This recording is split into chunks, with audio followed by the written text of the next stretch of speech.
Assalamualaikum warahmatullahi wabarakatuh. Perkenalkan, nama saya Arjun. Perkenalkan, nama saya Darmansyah. Perkenalkan, nama saya Arju Wigantara. Perkenalkan, nama saya Hafiz. Kami ingin menjelaskan materi ketimpangan sosial. Sip. Dengan zaman semakin hari semakin maju, hal tersebut menuntut kita selalu mengikuti perkembangannya.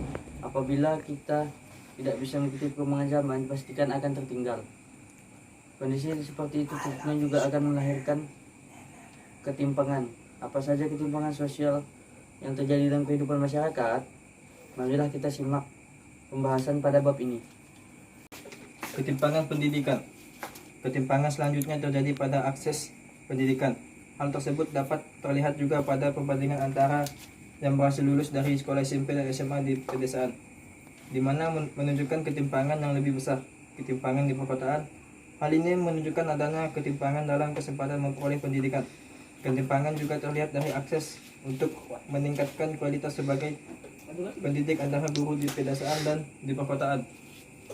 Guru di perkotaan lebih memiliki akses besar untuk meningkatkan kualitas pendidikan daripada guru yang tinggal di pedesaan. Ketimpangan pendapatan. Pihak-pihak yang berkuasa saat ini lebih banyak membicarakan angan-angan tentang pertumbuhan ekonomi. Padahal pertumbuhan yang dibahas hanya pada tingkat pendapat masyarakat. Mereka tidak pernah menyentuh upaya untuk memperpendek jarak antara golongan kaya dan miskin, serta meningkatkan mutu pendidikan yang bisa dijangkau masyarakat kelas bawah. Pokok pembicaraan para elit tidak memperhatikan kondisi real di lapangan. Ketimpangan pendapatan sangat memengaruhi ketimpangan yang lain. Contohnya orang yang berpendapatan tinggi dengan orang yang berpendapatan rendah tentu akan tampak kesenjangan, mulai dari cara memenuhi kebutuhan sehari-hari, kesehatan, hingga gaya hidup dan tempat tinggal.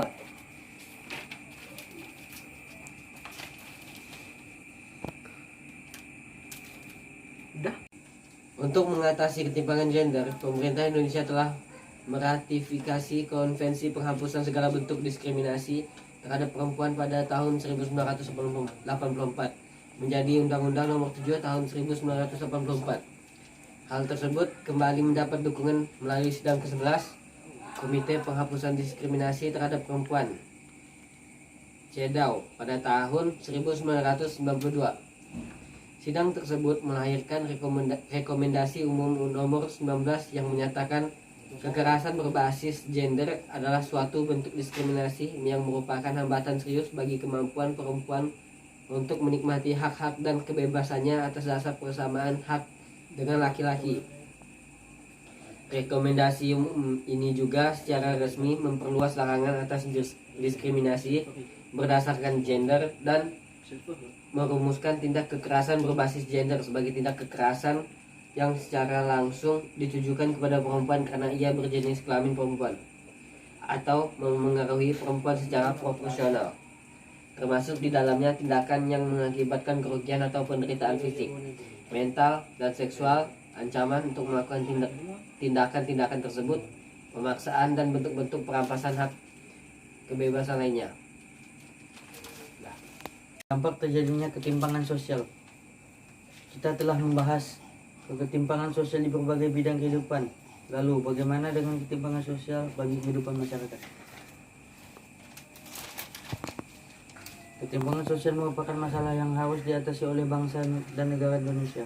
Permasalahan tersebut juga bertentangan dengan sila kelima Pancasila, keadilan sosial bagi seluruh rakyat Indonesia. Salah satu upaya mengatasi ketimpangan sosial adalah membenahi sektor-sektor pembangunan. Setiap sektor pembangunan memenuhi dan berdampak terhadap perkembangan di sektor lainnya. Contoh, krisis moneter di bidang ekonomi menimbulkan implikasi terhadap pembangunan di sektor kesejahteraan sosial.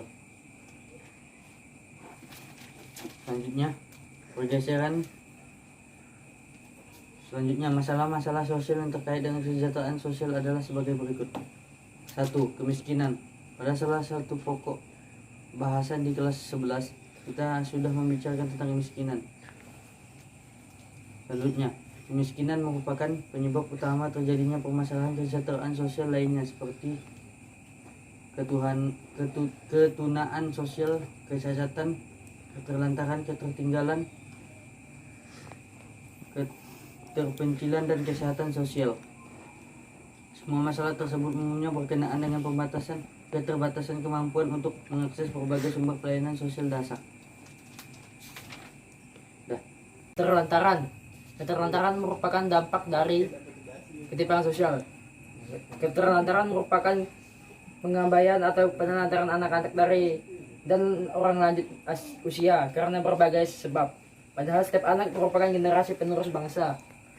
Justru mereka harusnya ditingkatkan kualitasnya agar mampu bersaing dengan era globalisasi. Kasus penelantaran anak banyak disebabkan karena ketidakmampuan orang tua memenuhi kewajibannya.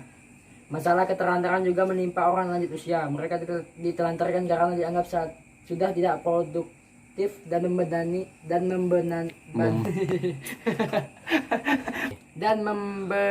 anak-anaknya. Oleh sebab itu pemerintah harus meningkatkan pelayanan sosial bagi para lanjut usia agar mereka dapat hidup bahagia. Keterpencilan atau ketertinggalan. Masalah isolasi alam, yaitu keterpencilan dan keterasingan yang berakibat pada ketertinggalan. Hal ini dialami oleh banyak komunitas adat terpencil di pulau-pulau Indonesia. Isolasi geografis membuat banyak kelompok belum terjangkau oleh proses pelayanan pembangunan. Mereka belum atau kurang mendapatkan akses pelayanan sosial dasar. Kondisi ini menghambat proses pemerataan pembangunan demi keadilan sosial bagi seluruh rakyat Indonesia. Masalah keterpencilan dan ketertinggalan menjadi masalah yang berkait HAM, lingkungan, integrasi sosial, dan berbagai kerentanan sosial. Sekian dari kami. Assalamualaikum warahmatullahi wabarakatuh. Mohon maaf jika ada kesalahan kata, sesungguhnya kesempurnaan hanya milik Allah. Masya Allah. Masya Allah.